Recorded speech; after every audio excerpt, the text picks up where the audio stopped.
Hey all, welcome to another video here with me, Rich, on Rich Aesthetic, and this is an aesthetic shortcuts video. And now, I know you may be thinking from the title, what does Apple Shortcuts have to do with making a video about taking a selfie every day to show, your facial feature changes and other things like that, right? Well, honestly, it's in the name, right? You're taking a selfie every day. Now, do people do it every single day? I don't know. We're looking at a lot of photos. You could probably get away with forgetting a few days, right? My thing is, I don't think it's that easy to remember to take a picture every single day, right? I can remember to do some things every day, but for something that takes literally less than like 20 seconds, unless you're able to form a habit and or you're just better at remembering things, I think most people don't remember things that easily. So I created a system using Apple shortcuts that allow me to take a selfie every day when, the lighting conditions are pretty decent. So in this video, let me explain what the system is, how it works. You can get the shortcuts down from the description below, as I've taken a photo almost every day, give or take, for the last 3 years, which inspired me to make this video because I think it's a pretty slick system. Turns out I get a little bit too excited. While I was editing the video, I noticed I've never told you how to actually set up the automation. So let's do that. In the Shortcuts app, head over to the Automation tab and then hit the plus button in the top right. Then we're going to scroll down to the Wi-Fi or WLAN trigger option. You're going to tap on that. You're going to hit network left and then run immediately and then choose the network. Mine's blurred out, obviously. Uh, this would be your home network if you want to take it in the morning. Of course, if you have a night shift, then it would be your work network. After you've chosen the network, you can hit next. And down in the description are two shortcuts. There's the Selfie Time shortcut and then SelfieTimeAutomation shortcut. You need to set this trigger to run the SelfieTimeAutomation shortcut. So if you have that, it'll be wherever you have it saved to. I have mine in a folder called iPhone Automation, so I'm going to tap on that. So now, after you select the shortcut, it's going to back out to the Automation tab again. But if you tap on that automation we just made, it'll say when your iPhone leaves network name, do Selfie Time Automation. Just real quick overview of that shortcut. The Selfie Time Automation shortcut is going to check the value for whether you took the selfie or not. 0 means you have not. And then it's going to use Toolbox Pro to send a notification that says tap to take your selfie of the day. And the most important part, which it should be set up for you, is the on tap action. This is going to run a URL called, written as shortcuts://run-shortcut ? Name equals, and then, of course, the name of the shortcut, which is Selfie Time. So to learn how that shortcut works, check out the next chapter.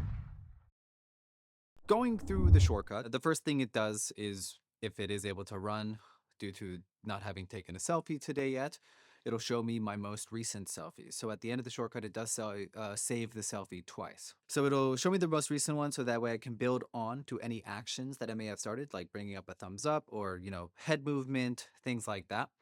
I swipe away that photo, and then I get to take my selfie. After that, it'll flip the selfie and keep it saved. And then it gets the selfie count variable and it adds 1 to that because I like to name the file name for the photo with the number of selfie that it is. I don't know why, I just think it's kind of cool. So it just adds 1 and adds that to this text block here, which takes the current date. And then it's pretty much the file name for the photo. So it's the current date hyphen selfie NO for number, and then that calculation result, which is the value plus 1. Then it saves that flipped image to my folder, and you're going to have to set this for yourself as well. And it renames that to the text. And then you can see there is that second save action where it's saving the same photo to the most recent folder, and it's also naming it as most recent. If you open it here, it says overwrite if file exists. It's checked on because, of course, that file does exist already, but I don't want there to be more than one photo in that folder ever.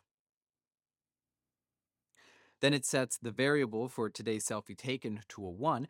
So now if I leave my home network again, it will no longer give me the notification since it sees that I've already done it.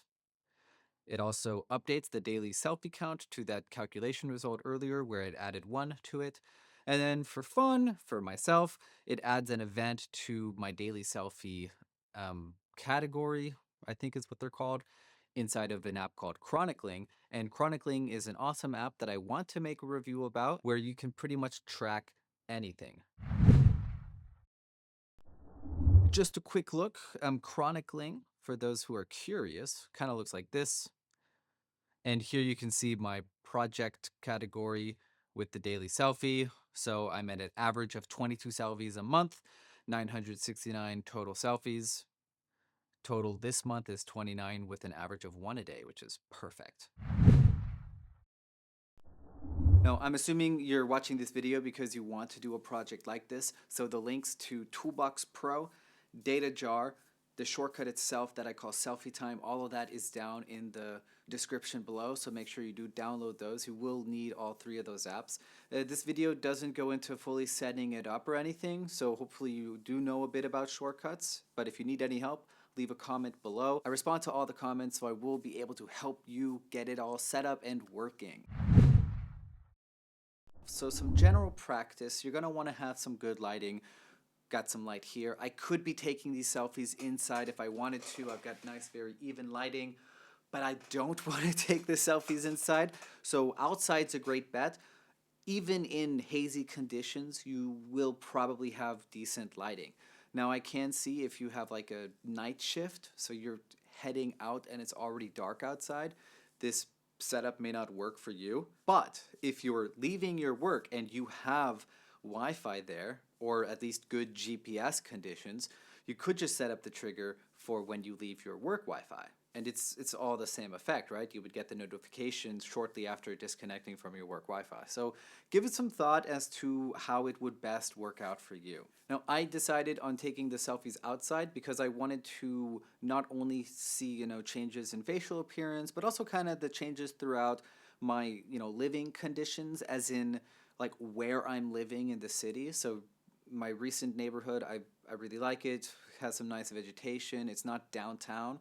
So the photos will look a little bit different than the ones when I was living downtown.